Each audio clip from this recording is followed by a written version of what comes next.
everyone, I'm Sharina, editor for Medical Channel Asia, and today we will be joined by Dr. Al Farabi Jaafar, a cosmetic surgeon here at New Advanced Aesthetic Center in Makati, Philippines. Good evening, Dr. Al. Good evening, Sharina. It's good to have you here. Thank you so much, and thank you for having our team.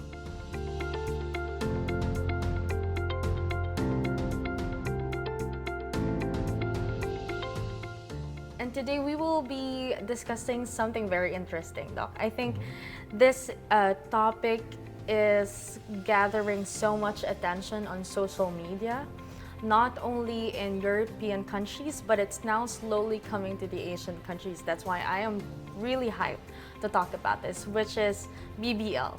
Yes. Or the Brazilian butt butt lift. lift, yeah. Yes. But earlier we were talking, Doc, and you wanted to really transition this and provide a new platform for BBL in Asia and to somehow also tell our audiences that, hey, yes, it was initially Brazilian butt lift, but we Asians can do it too, and there is a different concept or a different understanding of applying this as cosmetic surgery on an Asian anatomy, right? Yes, I'd like to transform the word BBL or Brazilian butt lifting to Asian butt lift, mainly because we have a difference between our Western counterpart. As Asians, we have different anatomy, especially the butt. And also at the same time, since BBL is known as a very dangerous procedure in the Western industry, we are trying to modify how we do it in a way that it will also fit when we call it Asian butt lifting. But Dr. Al, before we dive in deeper to the specifics of ABBL, but for this video's purpose and to actually encourage our Asian audiences to view this in a different perspective, for this video we're gonna call it ABL or Asian butt lift. Before we dive into more specific details, tell us the background or what is an ABL? Okay, an ABL is actually a BBL for Asians, okay? So when we say BBL is Brazilian butt lifting, let me just define it. It is actually a procedure, a cosmetic surgery procedure, wherein we do body contouring. And when we say we do body contouring, it does not just involve doing liposuction, but it also involves augmenting. So it's a combination of sculpting and augmenting. So when we sculpt, we use the liposuction. When we augment, we use the fat which we get from our liposuction. Now that we've talked about what a BBL or an ABL is, how do you evaluate or assess if someone is a good candidate for a BBL? What is the criterion? Okay, a good criteria for a patient who wants to undergo BBL, she or he, actually he also is, we can also do it on men, they should belong to the weight category wherein they're not obese. Okay, they can be a bit overweight, but not so much, and also even those within the normal range of the weight, they can undergo BBL because BBL is a body contouring procedure. So the same thing with liposuction, it's not weight losing. So if a patient wants to have better body curves, then she's a good candidate for ABL. And for example, Doc, for lack of better example, I myself would want to contour my body. Why would I get an ABL instead of a usual butt lift? Well, when we say the usual butt lift, we use implants. And as we all know, butt implants is a foreign body. But I'm not saying it's not a safe procedure, but the thing is it may only be able to project the butt on the front to the back projection. When we do the ABL, it's actually 360 degree. So we contour the front, the tummy, the flanks on the sides, and also the lower back. And then we graft the fat over the butt. So we have actually a 360, three-dimension body contouring. I see, and Doc, there are some of the contents that I've seen on TikTok or on Instagram and in social media in general. A lot of these people who underwent the ABL procedure was asked to either lose weight or gain weight. Is this true that you have to, depending on the need, you have to lose or gain weight? Yes, if the patient is too thin, then there's a need for them to gain weight because we need to harvest some fats so that we'll be able to transfer it to the butt. And if the patient is too heavy or maybe too big, we also ask them to lose some weight because there's a there's a limit for liposuction. We can only take out around 2 to 5 liters. If we take out 5 liters in a very big patient, there's no effect. So that's the reason why we want them to be within a certain range of their weight. So you said during the procedure, fats will be harvested. Are there specific areas around the body where fats will be harvested and then transported to the part where they want to do the ABL? Usual location for our fat harvest would be the upper and lower tummy, and also some parts of the flanks, because the patient, when she's or the patient is inside the operating room, they're in supine position when we start the procedure. So those areas are the most accessible. At the same time, it has been noted, or scientific findings would tell us, that there are more stem cells also over the lower tummy. So that's the best fat that we want to get, because those fats will survive. And so, is there a so-called expiration date for an ABL? How long will it last? The ABL, once we do that on a patient, that's actually lifetime, because we contoured the body and we also augmented the butt. The only advice there is for patients not to try to lose weight within the first 2 to 3 months after the operation. In fact, we advise them to have good nourishment. Is the procedure in itself, or ABL, is it safe? Is it considered safe? Or what are the risk factors that you've identified when a patient will undergo an ABL? ABL. Okay, so let's go back to BBL. BBL is a procedure that is very dangerous. In fact, the statistics would tell us that at least there's one mortality for every 5,000 cases. Now, the reason why I want it called ABL, because we do some modifications with the BBL procedure. So first thing is, we don't graft a lot.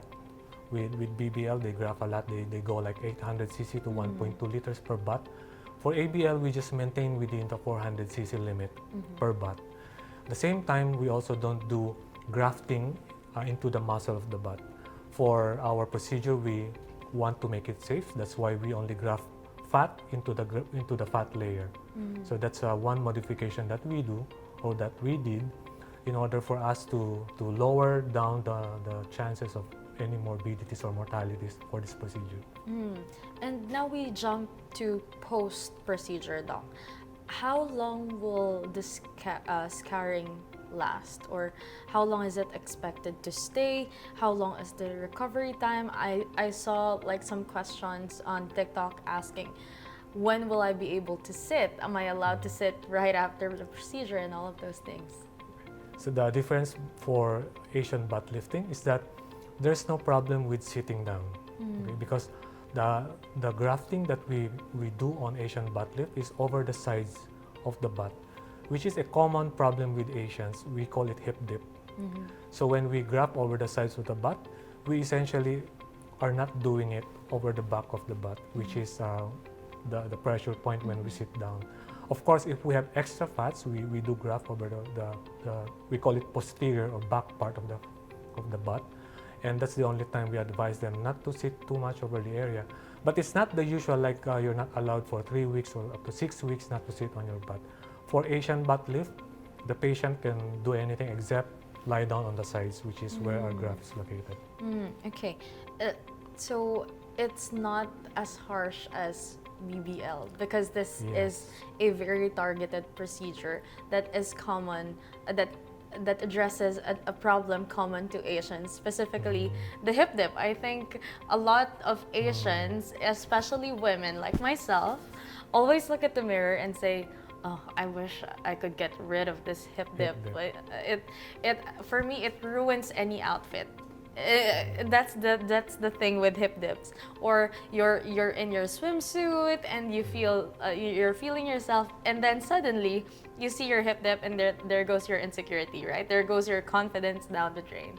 So that's a really So with good thing. ABL, we address that problem. See. And also the bill. Yeah, Which is common also for Asians. Yeah, so I think that's what's very important, Doc, when we really tailor procedures according to the Asian anatomy, like you said.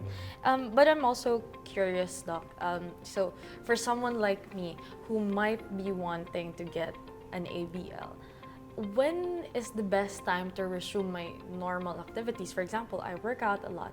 When can I go back to working out or my usual heavy activities? You'll be surprised. We have patients coming from abroad after doing the procedure. After 2-3 days, they're walking in the mall. But of course, we don't advise them to have activities like that. But the usual advice is that we ask the patient to maintain on a good diet for the first 2 to 3 months, because the swelling would also like go down after that time, and they get the final result on the 6th month because the swelling slowly goes down. And we ask them to wear compression garments. We have compression garments that will help shape the body after the liposuction. And it will really depend, the final outcome will really depend on how the patient would religiously wear the garments that we give them.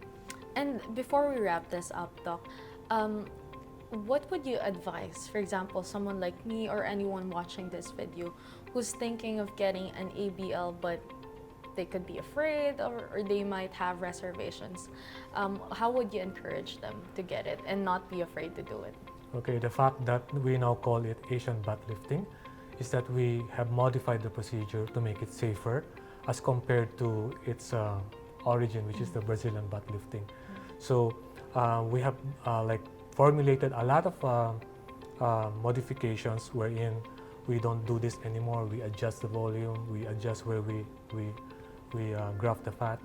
We also like adjust in terms of how aggressive we are with the procedure, because most Asians, they just want a better shape and not a really big butt. So that's the reason why it's now ABL. That's great. I mean, that's really comforting to hear, that there is a procedure or a surgery that's tailored and altered for the Asian body type. And we were discussing earlier how a lot of those procedures actually cater to the European or the Western body shapes.